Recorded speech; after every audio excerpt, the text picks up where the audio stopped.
स्वामी विवेकानंद साहित्य हमारे मतभेद का कारण। 14 सितंबर 1893। स्वामी विवेकानंद कहते हैं, मैं आप लोगों को एक छोटी सी कहानी सुनाता हूँ। अभी जिस वाग्मी वक्ता महोदय ने व्याख्यान समाप्त किया है, उनके इस वचन को आप लोगों ने सुना ही है कि आओ हम लोग एक दूसरे को बुरा कहना बंद कर दें। और उन्हें इस बात का बड़ा खेद है कि लोगों में सदा इतना मतभेद क्यों रहता है। परंतु मैं समझता हूँ कि जो कहानी मैं सुनाने वाला हूँ उससे आप लोगों को इस मतभेद का कारण स्पष्ट हो जाएगा। एक कुएं में बहुत समय से एक मेंढक रहता था।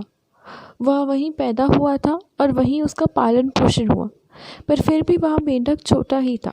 हाँ, आज के त्रम विकासवादी उस समय वह नहीं थे जो हमें यह बतला सकते कि वह मेंढक की आँख थी अथवा नहीं, पर यह कहानी के लिए यह मान लेना चाहिए कि उसकी आँखें थी और वह प्रतिदिन ऐसे पुरुषार्थों के साथ जल के सारे कीड़ों और कीटाणुओं से रहित पूर्ण स्वच्छ कर देता था कि उतना पुरुषार्थ हमारे आधुनिक कीटाणुवादियों को यशस्वी बना दे।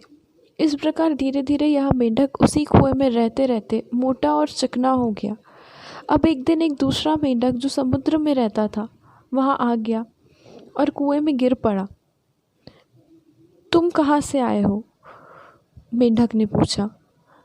मैं समुद्र से आया हूँ, दूसरे मेंढक ने जवाब दिया। समुद्र भला कितना बड़ा है? वह क्या इतना भी बड़ा है जितना मेरा ये कुआं? और यह कहते हुए उसने कुएं में एक किनारे से दूसरे किनारे तक छलांग भरी। समुद्र वाले मेंढक ने कहा, मेरे मित्र, भला समुद्र की तुलना इस छोटे से कुएं से किस प्रकार कर सकते हो?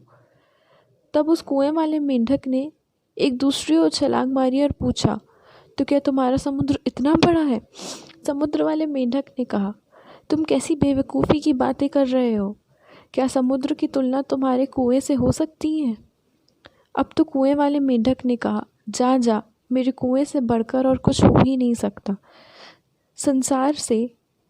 संसार में इससे बड़ा और कुछ नहीं है। झूठा कहीं का। अरे इसे बाहर निकाल दो। यह कठिनाइयाँ सदैव रही हैं। मैं हिंदू हूँ। मैं अपने शूद्र कुएं में बैठा यही समझता हूँ कि मेरा कुआं ही संपूर्ण संसार है। ईसाई भी अपने शूद्र कुएं में बैठे हुए यही समझता है कि सारा संसार उसी के कुएं में है, और मुसलमान भी अपने शूद्र कुएं में बैठा हुआ उसी को सारा ब्रह्मांड मानता है। मैं आप अमेरिकी वालों को धन्य कहता हूँ, क्योंकि आप हम लोगों को इन छोटे छोटे संसारों की क्षुद्र सीमाओं को तोड़ने का महान प्रयत्न कर रहे हैं।